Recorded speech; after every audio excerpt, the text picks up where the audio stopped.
सुप्रभात। आशा करता हूँ कि मैं सारा वीडियो आप देख चुके हैं। मैं आपका स्नेहाशीष पाड़ी मिशन आइस का लेक्चर आपको इस वीडियो लेक्चर में स्वागत करता हूँ। ठीक है, मैं ज़्यादातर उतना डिस्कस नहीं करता हूँ, लेकिन इस वीडियो में क्या है, ईजिली सिंप्लीफाइड एक्सप्लेनेशन है। मीन्स पॉइंट वाइज का ईजी सिंप्लीफाइड एक्सप्लेनेशन है, जो कि human resource last 6 number chapter का 8th ज्योग्राफी में लाया गया हूँ। सो अगर देखें तो ह्यूमन रिसोर्स क्या होता है। ह्यूमन रिसोर्स जो होते हैं जिसका ह्यूमन कैपेबिलिटीज़ होता है, ताकत रहता है किसी भी काम करने का, वही ह्यूमन रिसोर्स होते हैं। ताकत किससे रहता है? अपना स्किल, अपना एबिलिटीज से बनता है ताकत।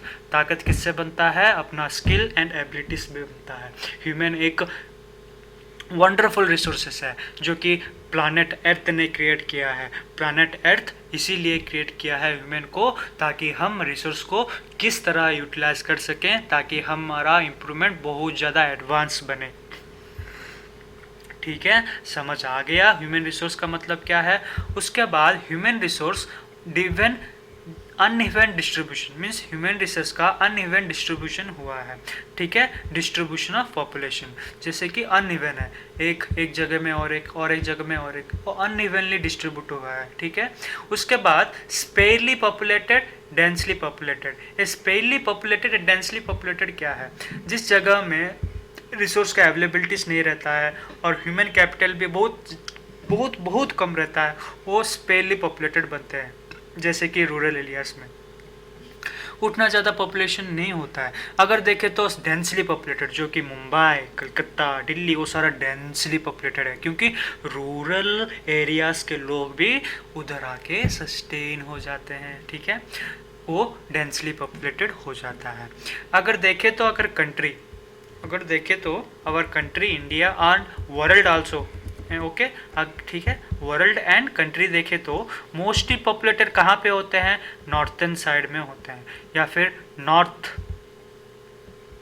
नॉर्थन स्फीयर में और नॉर्थन पोल्स और नॉर्थन साइड में होते हैं। ठीक है, इक्वेटर से ज़्यादा, इक्वेटर से ऊपर जो कि नॉर्थ साइड है, वो मोर पॉपुलेटेड, जैसे कि एशिया है एंड अदर कंटिनेंट्स है, वो सारा किस में जाता है? नॉर्थन साइड में जाता है। साउथन साइड, जिसमें अंटार्कटिक, आर्कटिक, वो सारा आइसलैंड ग्लेशियर से कवर होते हैं। ठीक है, पॉपुलेशन चेंज किससे बोलते हैं जी? Population change in the number of person during specific time.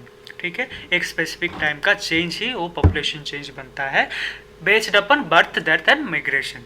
ठीक है, and what are the affecting the population को कैसे affect, means what are the available affecting factors for population. एक है farming, resources, manufacturing.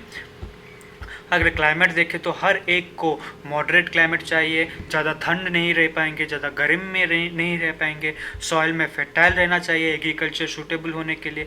Fresh water, जो कि बहुत ज़्यादा फ्रेश होना चाहिए, मिनरल कंटेंट होना चाहिए, जैसे कि हम पी सके। ठीक है, उसके बाद मिनरल्स में हैवी डिपॉजिट्स का मिनरल भी रहना चाहिए। अगर देखें तो सोशल एंड कल्चरल एफर्ट, इसमें हेल्थ एजुकेशन आता है, हेल्थ का देखभाल करना, एक सोशली डिस्टेंस, मीन्स इस समय हेल्थ एंड कल्चर बहुत ज़्यादा सेपरेशन हो गया ड्यू टू दिस कोविड-19 pandemic. So health and agriculture भी एक मेन फैक्टर। या नेचुरल ग्रोथ रेट क्या है? Difference between birth rate and death rate, NGR = BR-DR। ठीक है, birth rate minus death rate. Population composition आपको easily, means very simple explanation इसमें ही मिलेगा। एज के वजह, मीन्स अगर 10 से लेकर 14, 0 से लेकर 5, उस एज का ग्रुप में जो भी होते हैं वो सारा मैक्सिमम में रहते हैं। अगर देखें तो 80+ जो भी हो गया वो सारा मीन्स ज़्यादा एक्सपायर हो जाते हैं, वही पॉपुलेशन कंपोजिशन है। पॉपुलेशन कंपोजिशन क्या होता है? Structure of population with various accepts such as sex, as, literacy level, health condition and occupation and income, उसके ऊपर डिपेंड करके पॉपुलेशन कंपोजिशन बनाया गया है। और आपको ये चार्ट एक्सप्लेनेशन कर देगा किस एज ग्रुप में क्या क्या हो रहा है, एंड फीमेल एंड मेल। ठीक है, समझ आ गया? धन्यवाद।